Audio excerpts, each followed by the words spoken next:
Bienvenue à l'Institut français d'Écosse.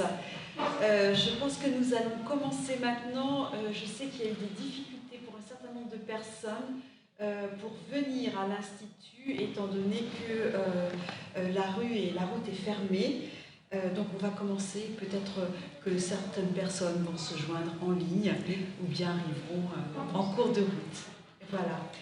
Donc ce soir nous avons l'immense plaisir d'accueillir Anne Pia pour son dernier livre, The Sweetness of Demons, qu'elle va nous présenter. Et donc bien sûr Anne Pia est petite fille d'immigrants italiens. Elle a été aussi beaucoup en contact avec la culture française, la culture écossaise bien évidemment, et ses influences apparaissent donc dans son œuvre. Alors une œuvre académique tout d'abord, puisque Anne Pia est spécialisée dans les sciences de l'éducation.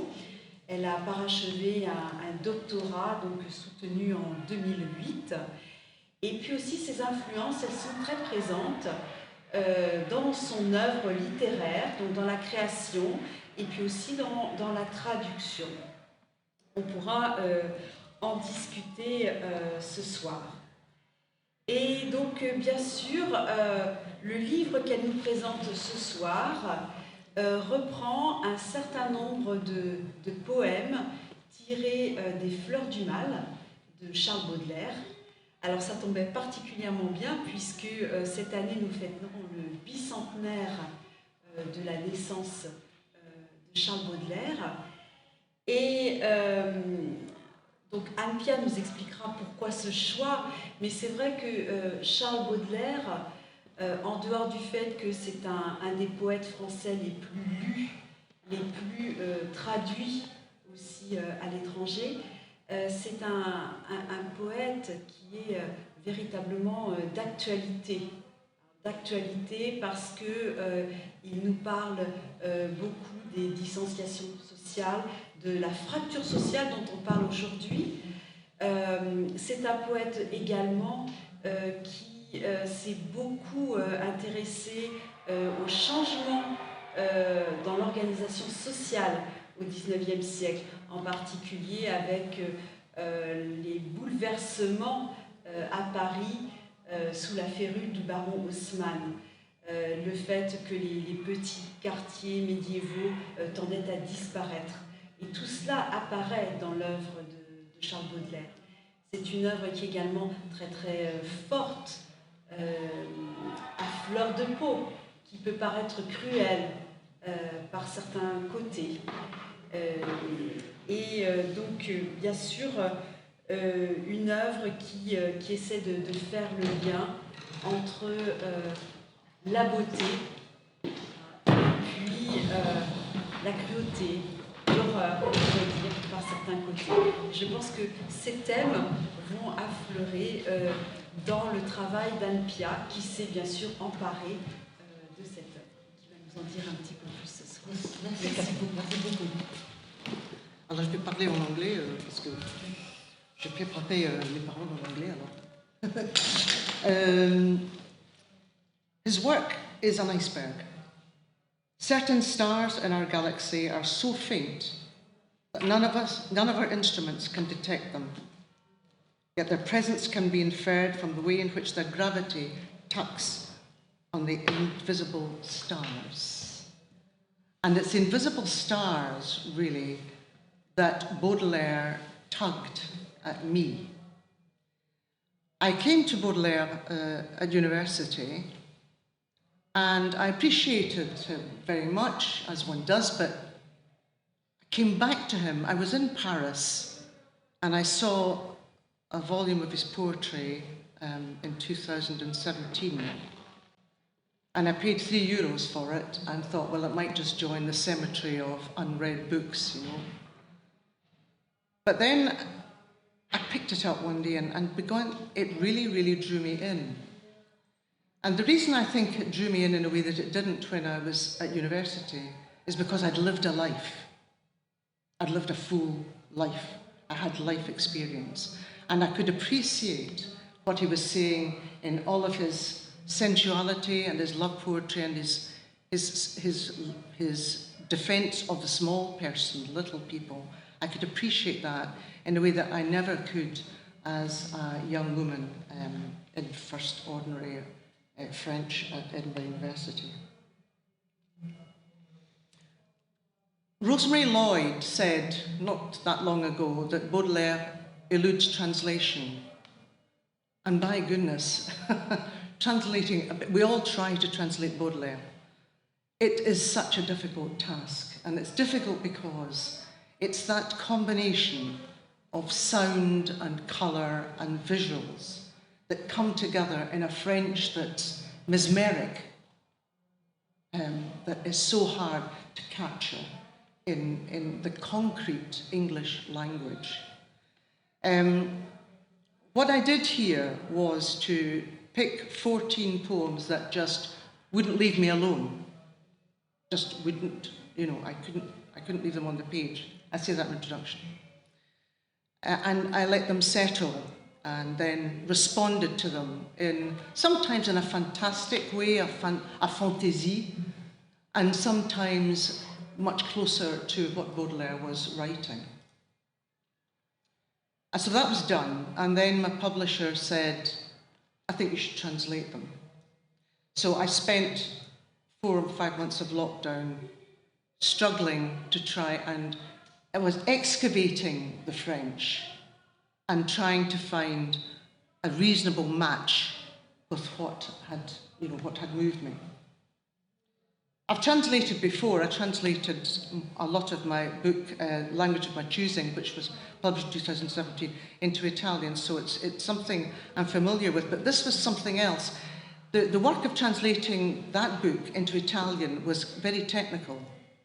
This was an exercise of language which is not from the head, not technical, but language that's felt. I felt this came from somewhere deep inside me. I want to touch just a couple of other things. The women in Baudelaire, I see as strong women. And as a feminist, these are women who seduce as well as being seduced. These are women who know their sexuality, know their allure, know what they can do. They're women whose desire blazes. And I wanted to capture that in my poetry, and I hope I've done that. And the last thing I want to really say is I'm a great lover of Dante. I've loved Dante all of my life, and that may be another project. But Baudelaire, of course, alludes to Dante very often in Les Femmes Damnées, for instance, and also in L'Harmonie du Soir, there's an echo back. So that's really all I want to say for introduction. I have a playlist, and I will read, first of all, Lady of the Coconut Trees, which is page 27.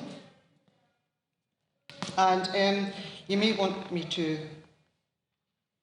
read in the French first. I'm not going to read every poem in French, but I'll read this one in French.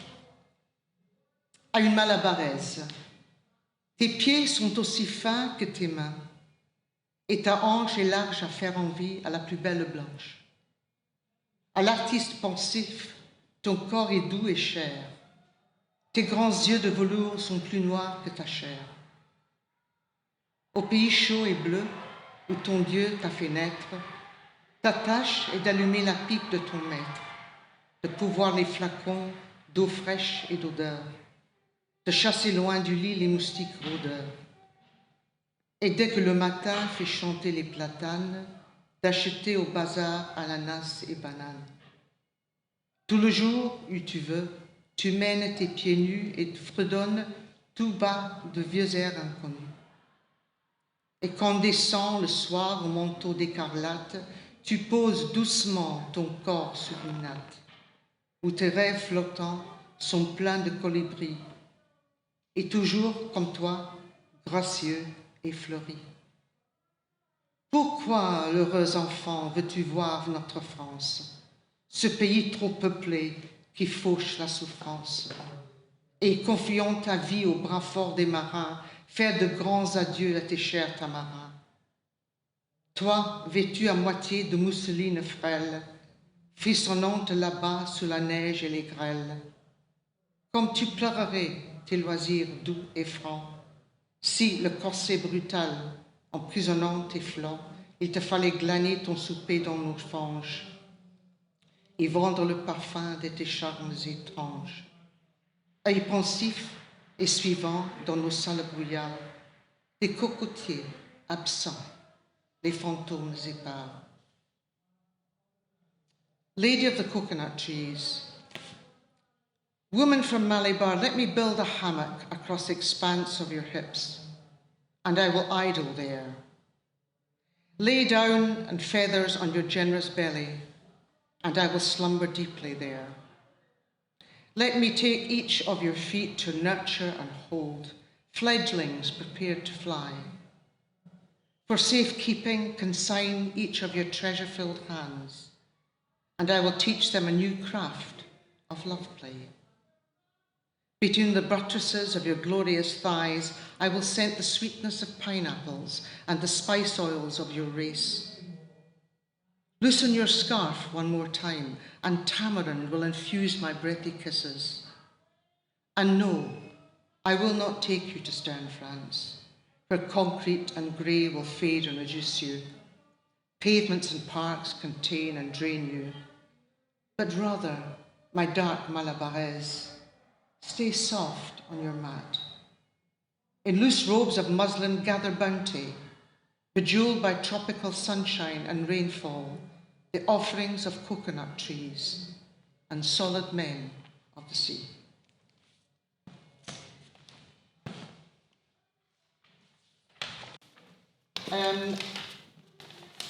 In this piece of writing, I've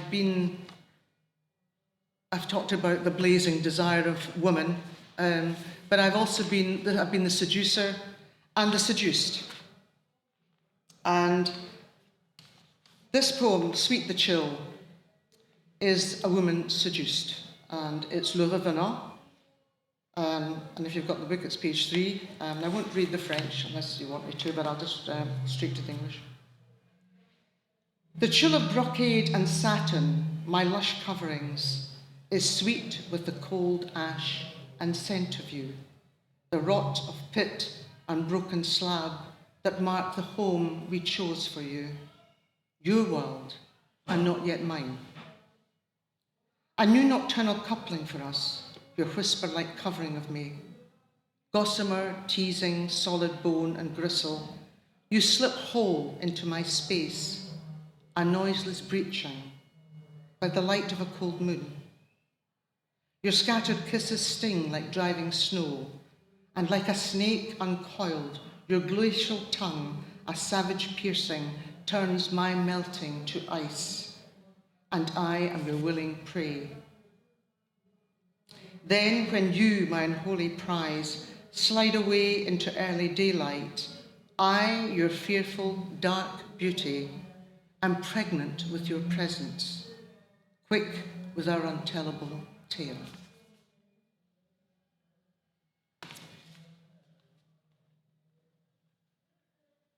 The next poem, Baudelaire's poem, was written to his longtime lover, Jeanne Duval, from he got syphilis, of course.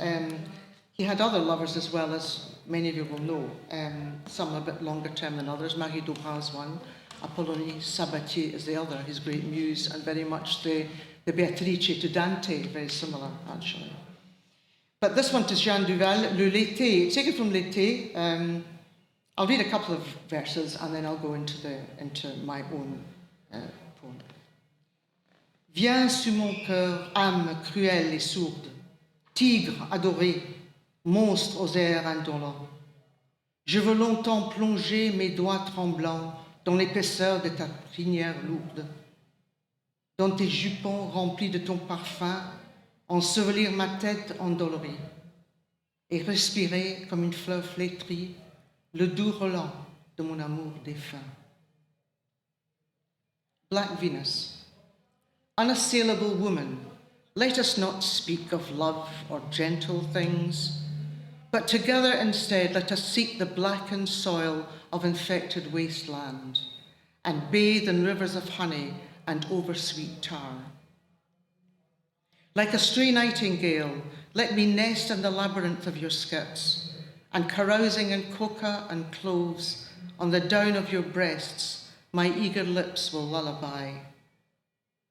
Oh, turn your head towards me and offer license to my trembling fingers. Make flames of your eyes to make swift my passage to sweet self-immolation.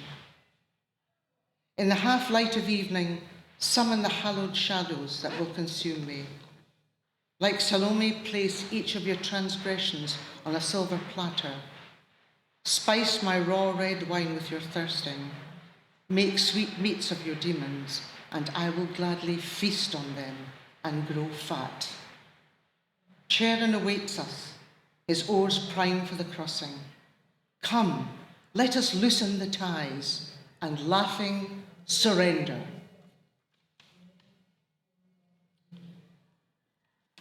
Now, the next poem, my next poem is taken from L'Habitation of Voyage, a well-known poem.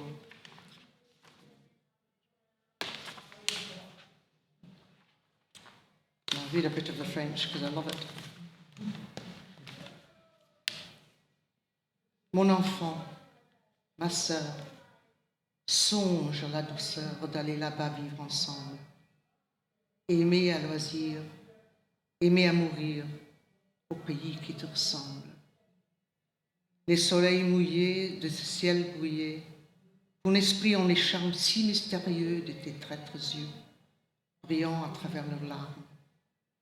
Là, tout n'est qu'ordre et beauté, luxe, calme et volupté.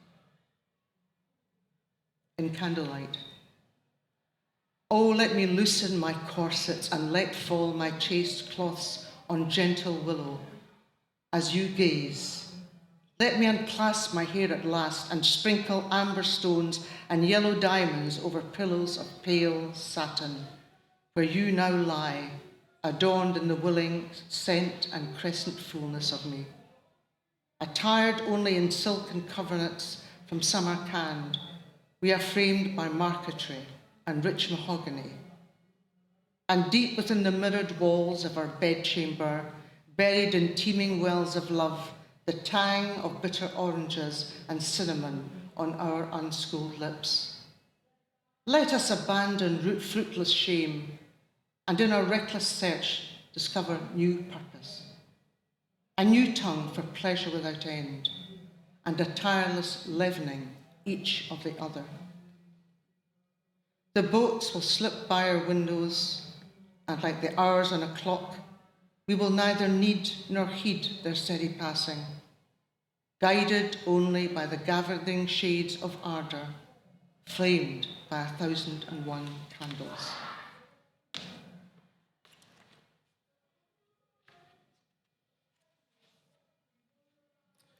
Baudelaire had lovers who were black, who came from many different social classes, from society women to prostitutes and all sorts, as you know.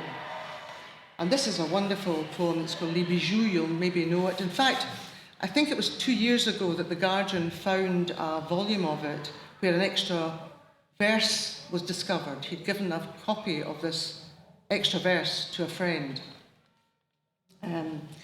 So I'll read again just a little snippet of it and then read my response. La très chère était nue et connaissant mon cœur, elle n'avait gardé que ses bijoux sonores, dont le riche attirail lui donnait l'air vainqueur, qu'ont dans leurs jours heureux les esclaves des morts.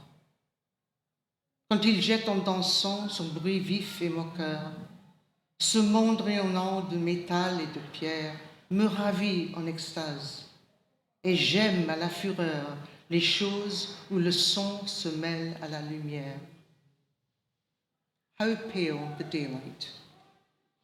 Come, madam, come, and dismiss pale daylight, I pray you, for we have no use for it, but rather rough and unclothed, adorned only in frippery, loosen your brass anklets as you weave and shift. By the light of lanterns, throw off your silver clasps and fastenings. Let each of your footsteps cast a sunbeam as you dance, and your encrusted hands craft silvered fantasy on close walls.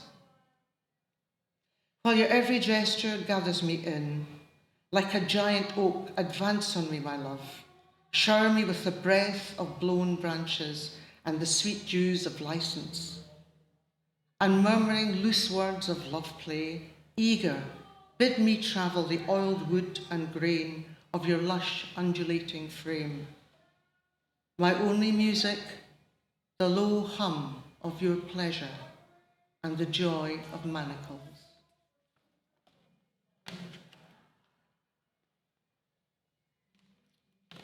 I have one more poem to read. I'm happy to read any more if you want. And this is to Apollinaire Sabatier, who was indeed his muse. What's interesting in reading Baudelaire's poems is how his language changes according to the woman he's writing to. So this is a little more chaste, to reflect more. My response is called Epilogue. The waft of you blows through me still, the warm, sweet ooze of you, edging my skin, lapping hollowed bone, oft commands my heartbeat, takes me unaware. And when I stand distracted in a city street, I'm suddenly felled by the gleaming memory of Micah, your steady gaze from within a crowd. From a tall cathedral or castle turret, I am too frequently transfixed by each feature of your absent face, on a multitude of faces below me, and by the river's sparkle, caught on the curve and shimmer of your unforgotten lips, by wings of butterflies, I am stilled. I still carry the music of you, trumpeting and teasing, or simply joyous on my breath. And the thunder and radiance of you, the hurricanes and droughts of your changing countenance, like the squalls of springtime, still slow my footstep, loosen my hold. Madonna, shall I ever call you by a lesser name?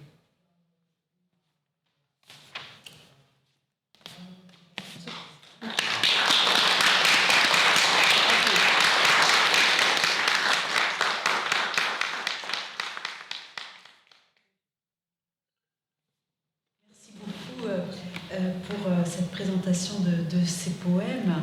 Alors, y aurait-il des questions dans la salle concernant l'écriture, la difficulté de la traduction, les thèmes abordés? Alors, question en français ou en anglais, hein, comme vous le souhaitez.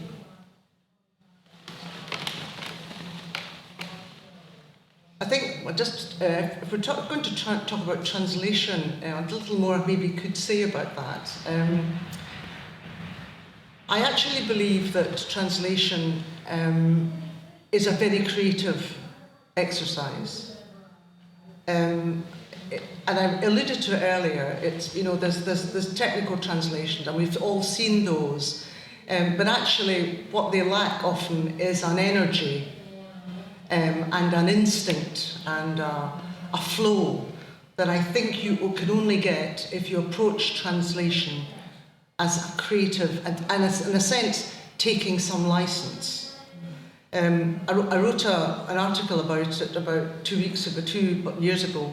It's in the Blue Nib, and I called it Translation, the Act of Seduction. And I think there's something in it about coming close to your reader and actually, in a sense, bringing your reader in, seducing your reader, engaging your reader. And it's much more of I talk often about inhabiting a language, and I talked about language felt, and I think both of those ideas are very important in the act of translation. So I'll just throw that in, maybe somebody was to pick me up on that.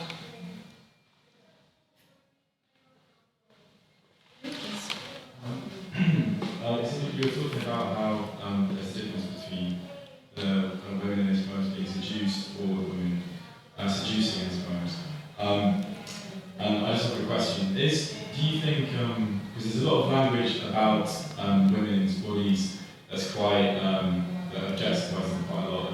fruits and food and stuff.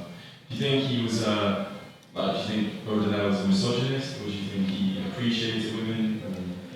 My reading, I mean, I'm not a specialist in Baudelaire. I should have said that at the start. I mean, my recent contact with Baudelaire is about 3 years, and I've done some research, but I mean, there'll be people that know more than I do. But my reading of Baudelaire is that he is not a misogynist at all, that he actually adores women, appreciates them, and takes them for all that they are. And what maybe I should have said really that every sexual act with a woman, as far as I can read that, is an equal act where both are giving and receiving pleasure. I don't know if you disagree or... I don't know if anybody else, by all means. Est-ce qu'il y a certains poètes qui vous ont inspiré, qui vous ont séduit, pour ainsi dire? Je n'entends pas très bien. Vous voulez parler Il y a peut-être en anglais? certains poèmes qui vous ont inspiré, qui vous ont séduit, pour ainsi dire, dans Les Fleurs du Mal, Voyage à Cythère. Non, c'était plutôt les poèmes d'amour qui m'ont inspiré. Je ne sais pas pourquoi. Il y a quelques poèmes qui sont plutôt politiques, mais je préfère se m'inspirer que c'était les poèmes d'amour, les poèmes érotiques, disons. Et les poèmes même qui ont été forbidden, Interdit. oui, interdits, c'est ça, dans la première édition, et qui sont ressortis plus tard.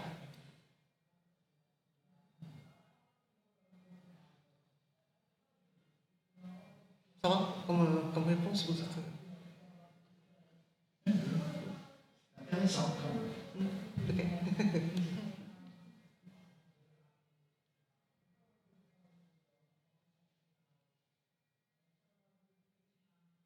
J'ai beaucoup aimé aussi votre introduction. Oui. Quelques pages au début du livre, justement, où vous revenez pourquoi avoir choisi Flaubert. Et vous montrez qu'en fait, Flaubert, c'est un poète qui est vraiment d'actualité. Oui. Est-ce que vous pouvez en dire un petit peu plus à ce sujet, ou bien est-ce qu'il faut le remettre au goût du jour? Il faut dire que je ne connais pas tellement, pas beaucoup profondément Flaubert. Flaubert, pardon, Baudelaire. Excusez-moi.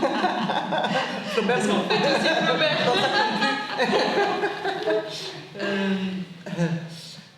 Non, votre introduction était sur Baudelaire, pardon. C'était la question alors? C'était quoi? En quoi Baudelaire est d'actualité? Flaubert aussi, mais Baudelaire, en quoi est d'actualité? Je crois que Baudelaire écrit à une époque quand il y avait beaucoup de changements, très profonds, la révolution industrielle et tout ça. Et je crois que ça a beaucoup à dire à nous dans notre époque maintenant, parce qu'on est en train de réaliser un changement très profond aussi. On voit que la société change lentement.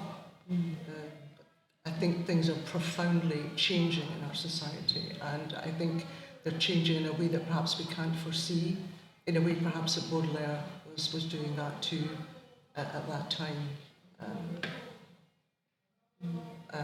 And it was no accident that I was translating during lockdown, I think.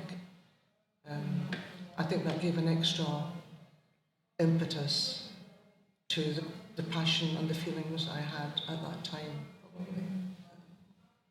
So I think it's a great parallel between, I think Baudelaire's got a lot to say to us today. And I also think, sorry to use that, I also think that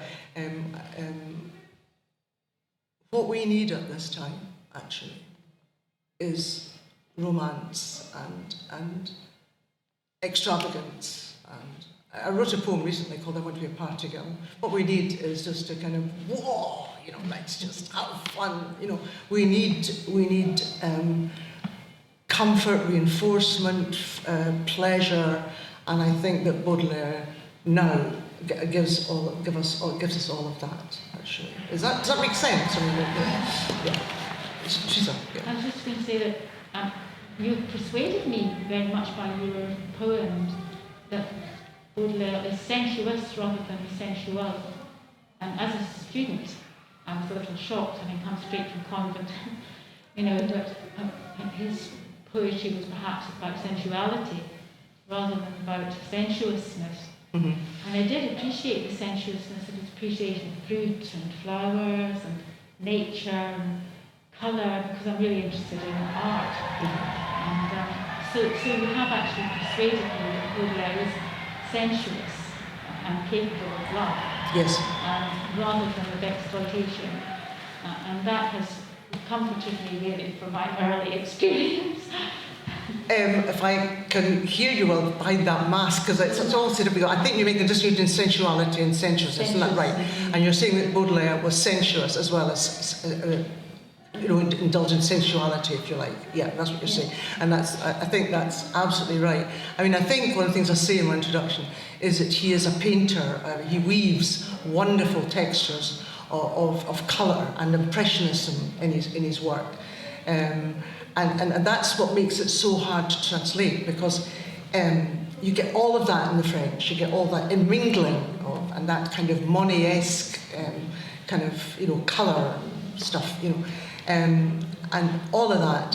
So he is sensuous, absolutely, and I think that does come through in his poetry. I think maybe, you know, I think that's there in my poetry. I hope it's there. There are other poems there. I think that, yeah, I agree with you completely. It's true, yeah.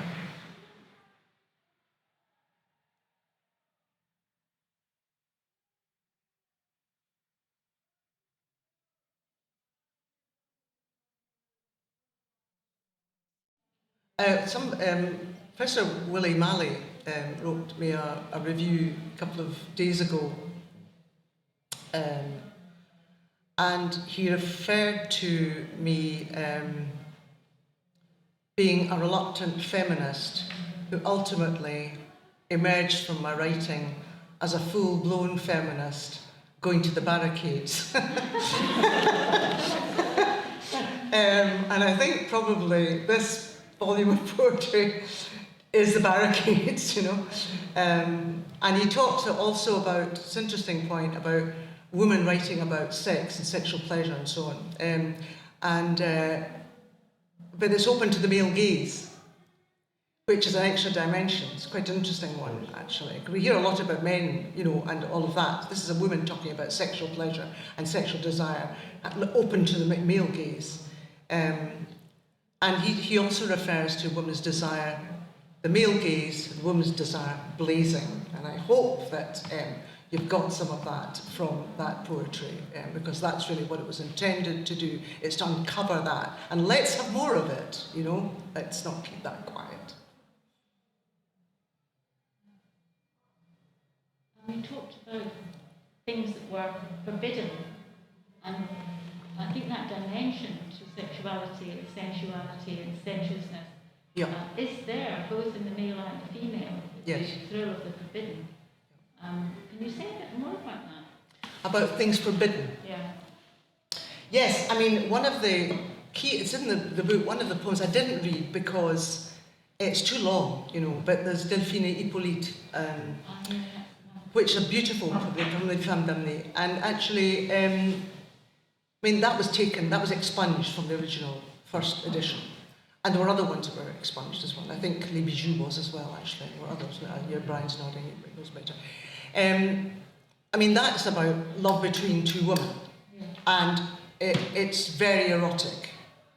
And then what he does is there's two voices in it, and then there's a third voice that comes in, which is society condemning these two women. And then he goes into this rant about, you know, go down to hell, descend, and, you know, forever run away from the desire that's within you. You'll always be pursued by it, and all of that. That's forbidden. That was society's forbidden love. That, you know, and that has been still, you know, up until I don't know how long. I mean, forbidden love. So that's one area, I think. There's another one, and it's in the book too, Cain and Abel. You know, when he reverses things, and he makes Cain the goodie and Abel the baddie. And I think that again, that's so he is, as you know, subversive. I mean, somebody said about him that actually he's subversive because he has the highest moral standards.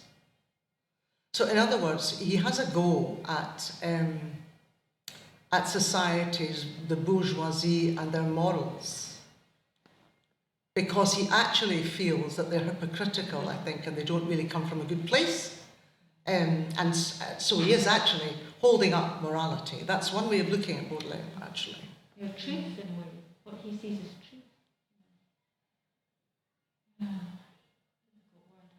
As I say, I'm not an expert, so I mean, if people, you know more, for heaven's sake, you know, speak up, Belle. I'm happy to have the conversation. I'm happy to learn as well. Yes.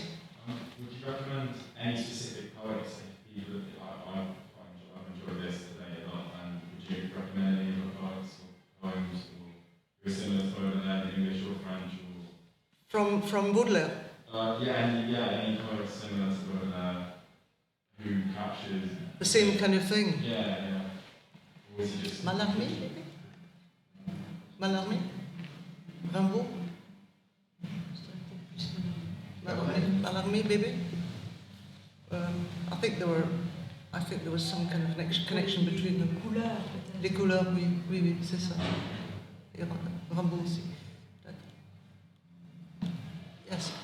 You spoke about coming across Baudelaire at university and not fully being able to appreciate his work until later in life. Do you have any advice for us who are just about to embark on studying how we can make the most of it? You're saying that with a look in your eye, which is quite interesting.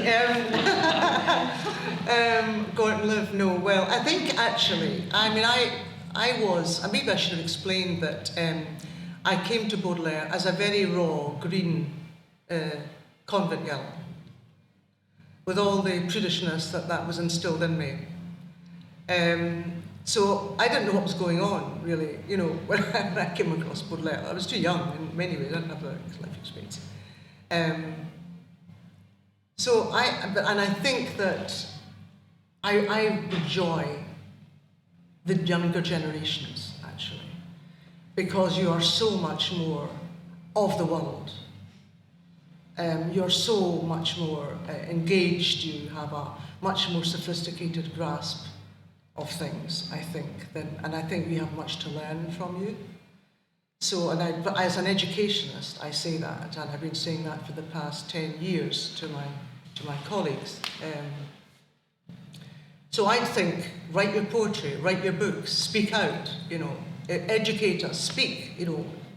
Let's hear what you've got to say, actually, because in a sense, I think you have a lot more to say in your questioning and in your experience than we maybe have still, or, you know, or we certainly didn't have when we were your age.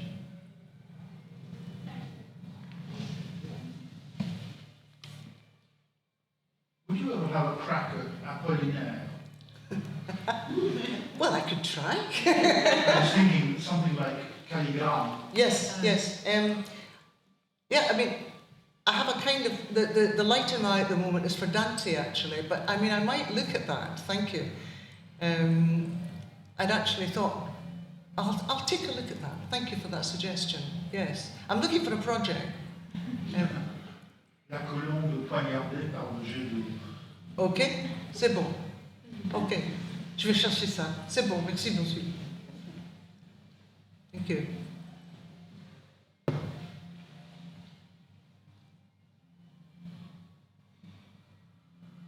Yes, I don't want to go off on a rant, but as you know, Scottish education is being dismantled, or it's under the cost just now, and there's a lot of people asking a lot of questions. And I was in education for 40 odd years, and was a senior manager and an inspector for my sins. But I do actually very strongly believe in the power of our pupils and in the power of young people. And I think that we always have to listen more, and in a sense get out of the way, and let our pupils and our young teachers speak more loudly and speak together. That's following what you said, what you asked. Let's go back to literature.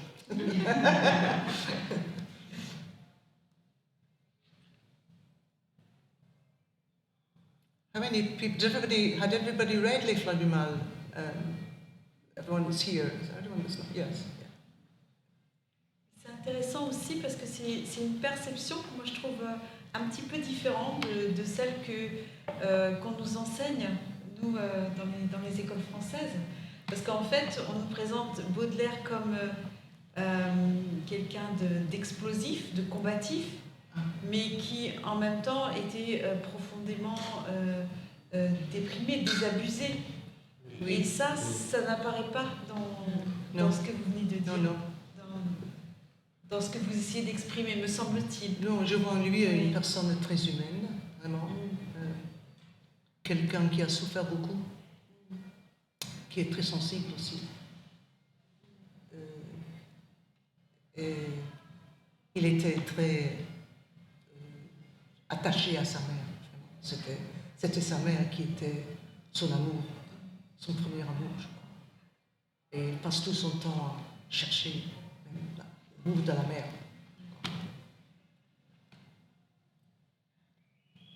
Parce que je me souviens aussi que nous, on étudiait des poèmes, mais qui étaient sombres aussi. Hein, donc une charogne, le joujou du pauvre, des choses comme ça. Alors c'est vraiment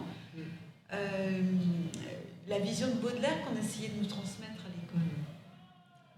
Et visiblement, c'est pas celle-là. Alors il n'y a pas que ça. Oui, peut-être qu'après, c'est aussi parce qu'on ne voulait pas rentrer trop dans les passages un petit peu sulfureux des Fleurs du Mal, mais c'est vrai que d'une certaine manière, moi, de mes souvenirs de l'école, eh ben, c'est cette vision un petit peu désabusée. C'était l'esprit de l'idéal, c'était ça. Hein? Oui. Et moi, je préfère évoquer l'idéal, peut-être, et pas l'esprit. C'est très intéressant de ce point de vue-là, c'est un autre regard. I mean, someone said about Baudelaire that he was both the dagger and the wound. I can't remember who it was. But I think the other thing about him, and I think it's something that I think we poets need to remember, is that he was very much internationalist. He took his inspiration from across the world, actually, and from the other arts as well, from music and painting. But importantly, and this is a worry, I think, about the world that we're living in at the moment, where we're closing borders and we're becoming a monolingual, monocultural society. We need people like Baudelaire to show us, actually, that we can only flourish in terms of our civilization, the arts, if we work and take inspiration from different cultures across the world. And I'll just say, I was delighted to see the French Institute come here just when Brexit was being discussed, actually. It was such a wonderful gesture. Anyway, we'll leave politics aside, but I think the issue here is that it's important for art of any kind, actually, to take from other cultures. There's a kind of grandiosity, I think, which we must capture. It's maybe not the right word, but the bigness of it, the largesse of what we do that's important, actually, and not the minuscule, not the kale yard.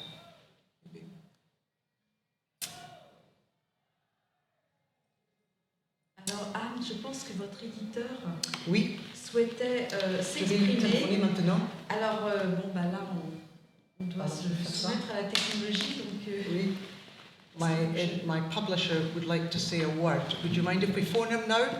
Because he couldn't be here.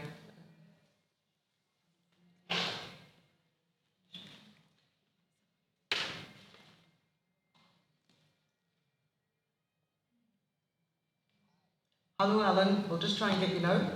Can you? I wasn't able to go online. There was no way in. But anyway, that's fine. I can now start. Yeah. You're live. Okay. You're live now, Alan. You're live. Okay. Okay. Right. Anne Pia approached me some time ago with this project, and it immediately appealed to me. Vagabond Voices is a publisher of both poetry and translated works. Translation is a dialogue between cultures, but the Sweetness of Demons is something more. It is a dialogue between one person's poetry and another's. It is that personal, even though it bridges not only the language barrier, but the barrier of more than a century, a fast-changing century.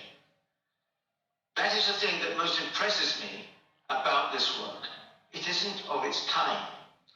It is not chronologically provincial, as sadly is the case of so much literature today, which drifts anchorless in search of current fashion. Anne's work was always going to be suited to Vagabond Voices, whose initial statement of intent was that we would be Scottish but fervently European in our approach. Anne has a very similar mindset, though her work is extremely distinctive. It is extraordinarily bold in what it set out to do and in what it has achieved. Anne's work did not really fit into a neat category. It is poetry, and that is where we put it after some discussion. But it is also both a literal translation and a literary or imaginative translation. It is a literal translation and a literary or imaginative translation. It is also a republication of 14 of Baudelaire's poems. This presented considerable problems when it came to the layout, because a book adapts easily to a dyad, that is, an opposition between two entities, but not very well to a triad. I hope that people think that our typesetter, Craig Brown, did a great job of resolving that one. Whatever difficulties readers may have in navigating these three separate but intimately connected texts, they will feel that any resistance only helps them to understand the complexity of the relationships. We will all approach this work from different angles. Some, like me, will be unable to read the original French, and some will know the original French and have no need of the literal translation into English. Finally, I would like to say how much I enjoyed publishing this book, and thank the French Institut for organizing this event to launch it on its way. If the books sell out at this event, readers can buy copies on our website, www.vagabondvoices.co.uk, and go to Bookshop and choose poetry from the menu. You should have your copy in a couple of days, and there are no delivery charges in the UK. And I should also add, I hope the event went well. Unfortunately, I wasn't able to see it, but anyway, I'm sure it went well. Thank you. Thank you, Alan. Can I just say thank you very much to the French Institute as well. Thank you very much. Thanks for all your help. Thanks, Amish, Solange, and Anouk. It was not to you. Thank you. Merci beaucoup.